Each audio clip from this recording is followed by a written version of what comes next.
City, Michigan, Lauren Licari and her boyfriend, Owen McKinney, looked like the perfect teenage couple. They were popular, admired, and inseparable, but in late 2021, their lives were turned upside down.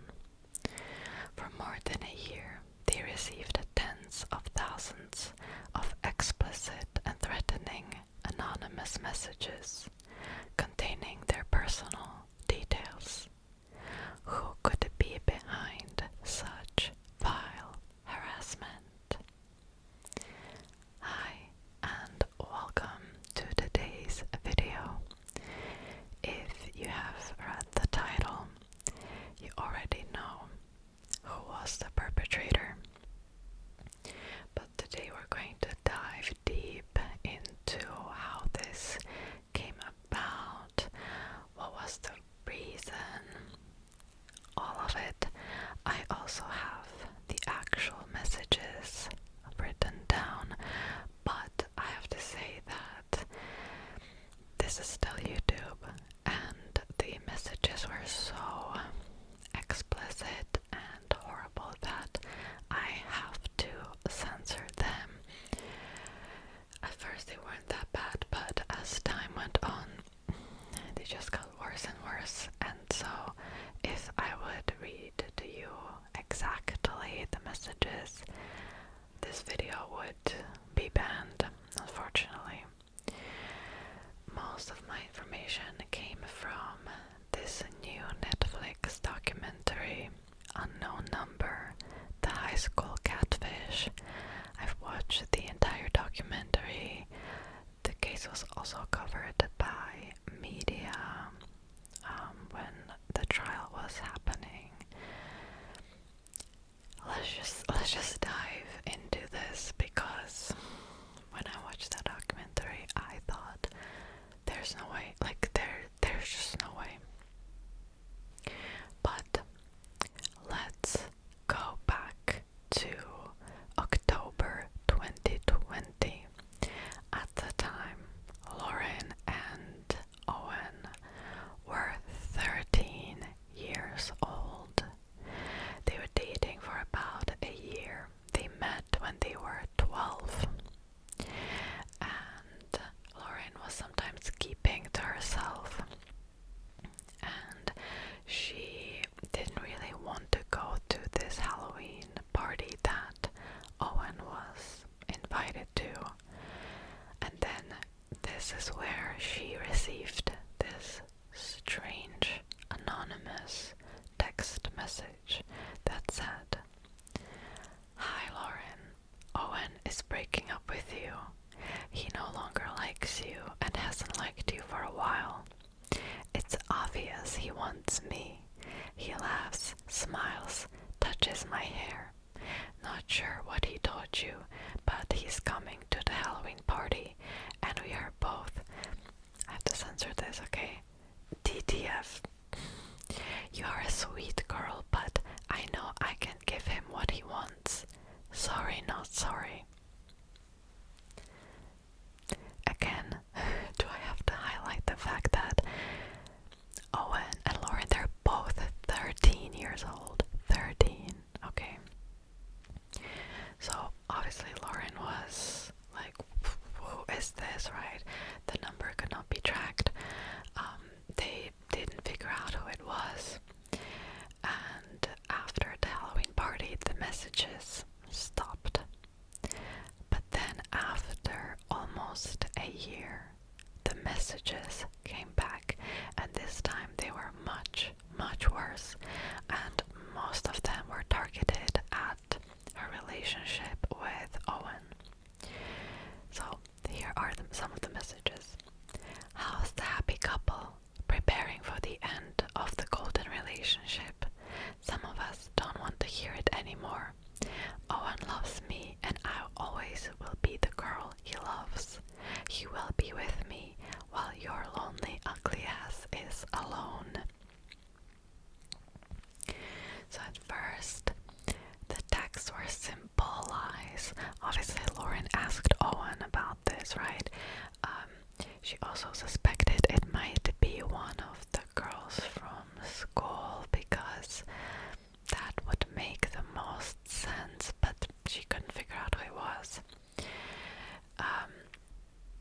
most of the messages were just claiming that Owen was cheating on her and just attempts to stir up drama.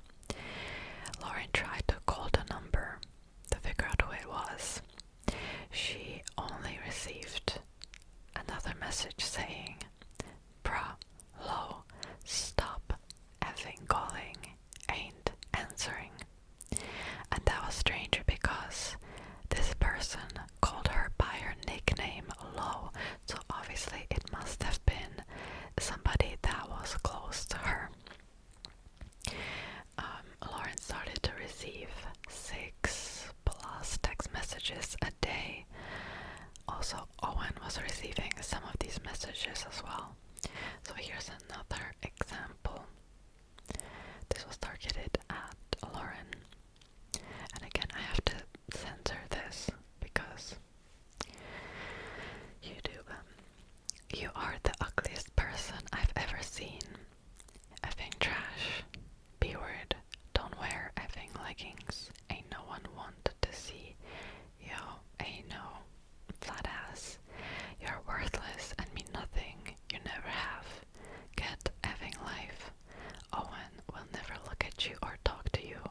You effed up his life up so bad.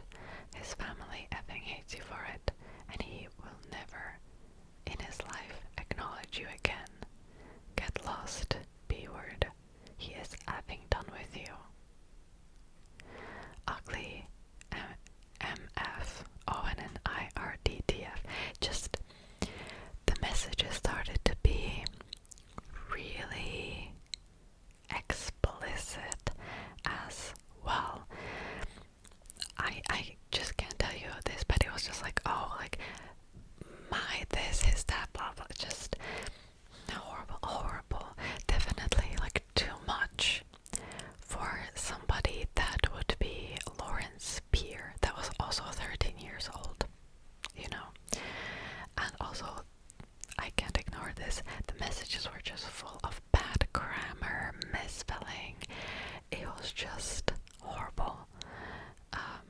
And they were always like, we will win, Owen wants this and that, and he wants my this and that. It was just horrible. So the school got involved and they did the best they could. Unfortunately, they couldn't do much. They monitored the students.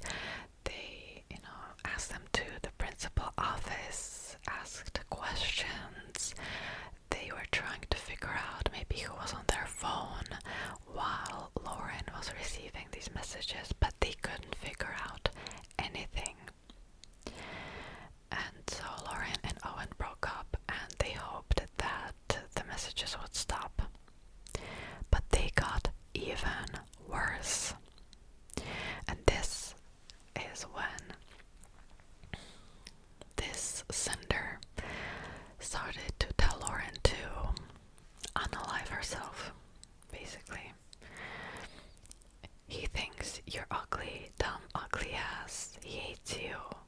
Kill yourself. His life would be better if you were dead. He wants to smash your head into just horrible.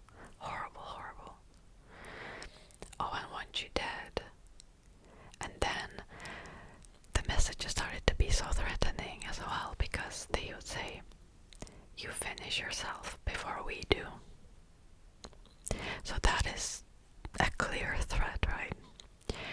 Lauren would also receive these weird photo collages of her and Owen, and like her face was blurred. There was this weird text, just really disturbing.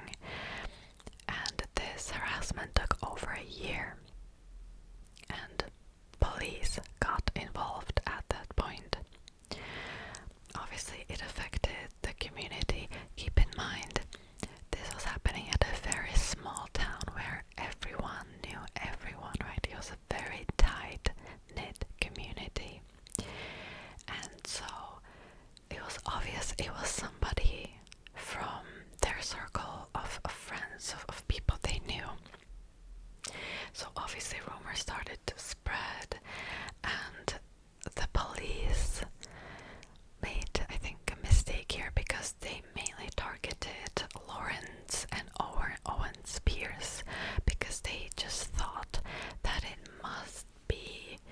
some girl that is just jealous of Lauren, that doesn't like her. And the first suspect was best friend of Owen, a girl named Chloe Wilson, and pretty much everyone was saying about her that she was just not a nice person. She and Lauren played basketball together and they didn't really like each other. They sort of explained it as like, oh, they had different vibes. Chloe was one of the popular girls, along with two of her friends, Sophie and Maisie. They were like the queen bee, you know, and her pack kind of. And she was also questioned by her parents. And Chloe was just saying, look, I'm not doing anything. I don't know who's sending these messages. Maybe it's Lauren, like sending them to herself so that she could get closer with Owen, stuff like that, right? But it obviously affected her, right? Because just a lot of people didn't believe that it wasn't her, that it wasn't Chloe. Some evidence was also pointing towards Sophie Weber, who was a close friend of Chloe, but again, like, the evidence wasn't concrete. It was just sort of like, oh, it most likely is her, because who else would it be? But there was just nothing, there was nothing concrete, you know, until this one picture that was sent to Lauren from a family Christmas. And the message said, "Bruh, Lo, we digging his new black case for real." So, just so you would know what's going on, this was a picture of Owen's phone case from a family Christmas that he also attended, but also a lot of adults attended as well. But at this point, this is like something that actually could pinpoint who could it be. It was obviously one of the people that attended this family Christmas, right? So the police asked who was at the gathering, and also in Owen's class. And this is where I think they made a really big mistake, because the only person who was Owen's age who was at this family gathering was Owen's cousin Adriana, who was this quiet girl. She was bullied by Chloe and Sophie and Maisie, even though they claimed they didn't bully her, but just from their demeanor in the documentary, it was obvious they did. And Adriana would consider herself as an outsider, and the fact that now she was the main suspect didn't really help, right? She was outcasted even more. Rumors started to spread, and the cops were questioning her to the point that she says now she's afraid of cops in general, right? So the cops were just saying, it must be you, like, this is a family gathering, you're the only person who was there who's also Owen's age, so it must be you. But obviously it was not her. Also, the fact that the messages were really explicit. Why would Adriana send the messages about her and Owen?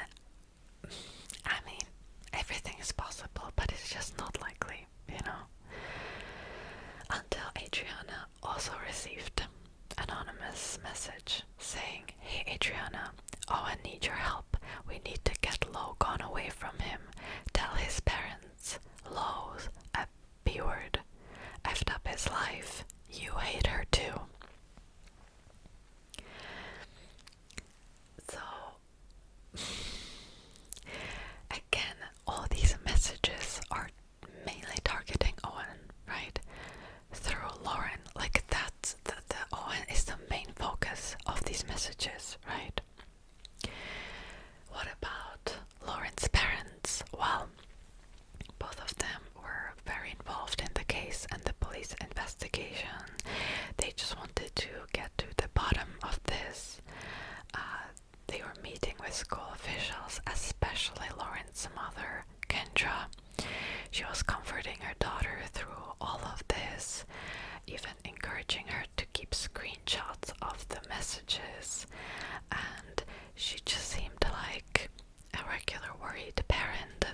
just wanted this solved, right? Like she just appeared to be desperate to protect her child. Meanwhile, the messages were getting worse and worse, to the point that now Lauren and Owen were receiving up to 30 to 50 graphic, harassing text messages per day. Some were really aggressive. Some told them to, unalive themselves. Others described very violent fantasies. And the abuse was very sexually explicit. And again, keep in mind, Lauren and Owen, they were maybe 14 at this point, very, very young, right? I just need to highlight that, because they're children, and they're receiving such horrible, horrible messages. So again, I will read you some of the messages. Get yourself now, B-word. All caps, dead. You know what we want. Owen replied, what is that? The sender replied, we want to take low down. She is effing waste. And these messages at this point, they were coming in non-stop, even at night, like 2 a.m., 3 a.m. Just, they would wake up and first thing in the morning, they would see all the messages that they received at night. And at this point, Owen's new girlfriend was targeted too. Specifically, the girl's mom started to receive these horrible messages, same grammar, same content, basically. And Owen and the new girlfriend had to break up because it was just too much, right? So now, the sender of these messages is also targeting Owen's, new girlfriend, her circle. My god. And Owen's mom at this point was so fed up with it. It was affecting everyone, to the point that Owen even replied that it actually made him want to unalive himself, And Owen's mom said if the police doesn't do something, she will go to the press. And here's the thing, at this point the local police couldn't do much. They discovered that the messages were being sent using a spoofing app that was designed to hide the sender's real number, but their hands were kind of tied. That was all they discovered, but that was it. So they handed over the case to the FBI. They joined forces in April 2022, and they expanded the investigation. FBI liaison by the name of Bradley Peter took over the case. He performed a full extraction of data from Owen's phone, but he didn't find anything useful. So Bradley Peter pinpointed a spoofing app called Pinger, and he submitted a search warrant to Pinger. They gave him 2 IP addresses that belonged to Verizon network. So he submitted a search warrant to Verizon for information about the IP addresses, and he received a document with what phone numbers were attached to these IP addresses. Then he contacted Owen's mom that gave the FBI any phone number from any suspect of Owen's friends, and just nothing came up. So it was obvious that it couldn't be one of Owen's peers, right? So then she submitted phone numbers of all adults, and one phone number was a match. Lauren's own mother, Kendra Likari. Keep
she also lied about being employed.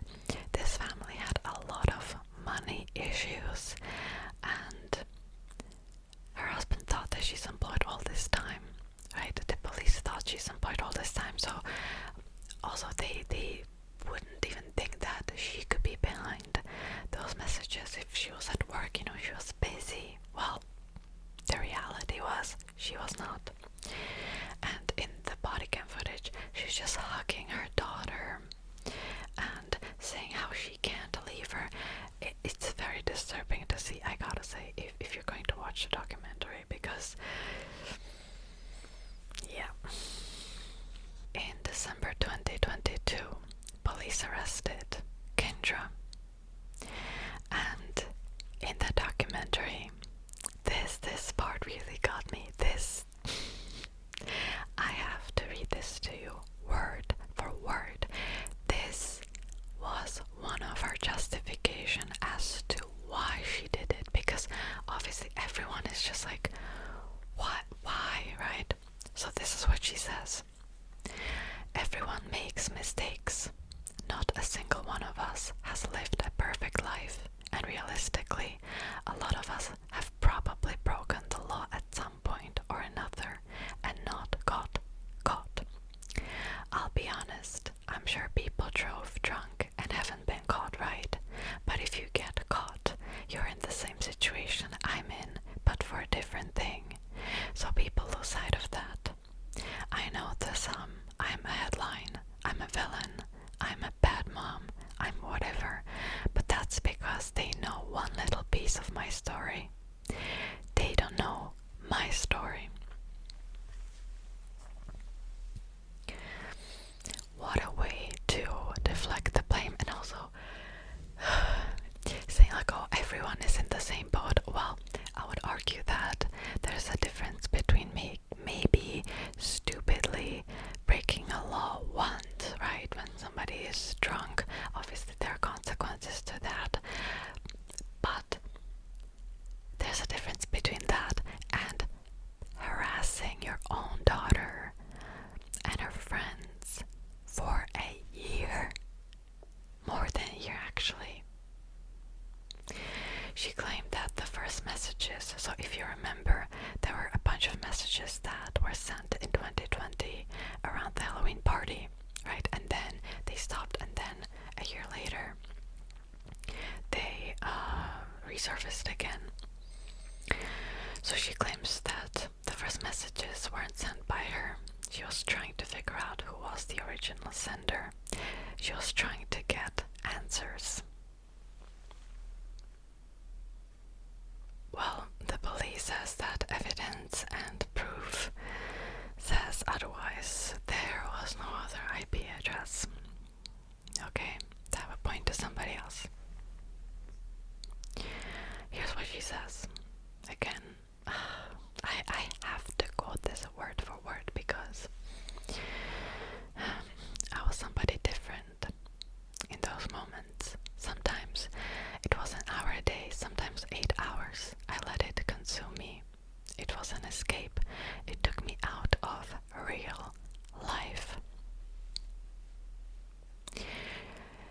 Kendra also says that she was not scared that Lauren would hurt herself because of these messages.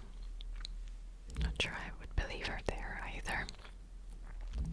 Kendra offered explanations, claiming she was afraid of losing Lauren's love. She said that she was S8 at the age of 17, and she didn't want Lauren to go through the same thing, and she wanted to protect her and to keep her safe and close.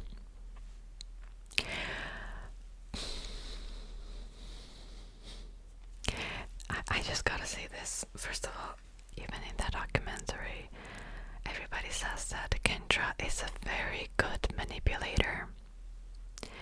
And everything she says literally sounds like, what's it called, like the narcissist prayer, That didn't happen, and if it did, it wasn't that bad. And if it was, it's not a big deal. And if it is, it's not my fault. And if it was, I didn't mean it. And if I did it, you deserved it. It's literally, that's exactly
misses her mother and wants to rebuild a relationship with her. She says that she doesn't feel like herself and that she really needs her in her life. Which to that I want to say, Lauren is still very young and I don't want people to judge her, right? First of all, this will affect her and her friends and the community for the rest of their lives. But also, she's so young that I wouldn't be surprised in a few years when she will become an adult, she might realize how horrible this whole thing was. So I don't really want people to judge her that she still wants her mom a part of her life. If the same thing would have happened to her 10 years later when she would be, let's say, like 23, 25, I think her reaction would be very different. But I don't know, that's up to her. Lauren is not allowed to see her mom now that she's out of prison. Lauren also hopes that her mom will get help, and she thinks that rebuilding their relationship will help them both a lot, which I'm not sure that I agree. Experts who examined the case suggested that Kendra was manufacturing harm to maintain control. But others have speculated that there was something more obsessive, especially since Kendra's harassment extended to Owen's new girlfriend, and that is my point as well. First of all, I think that when Kendra saw that Lauren was hurt and how much she needed her, it made her feel good. But also, the fact that she went after Owen's new girlfriend and all the messages were mainly targeted at Owen and like her violent fantasies about him when he was 13 years old. By the way, I think that was the root cause of it all, and that it had nothing to do with trying to protect her daughter and the way she tried to spin her narrative. How, this had to do with her own trauma. It just didn't work. It makes zero sense. So what do you think about this case? Did you see the documentary? What do you think about the way the documentary was filmed? Because I think that one thing they could have done a little bit differently is to call out Kendra a little bit more when she was spitting the BS excuses.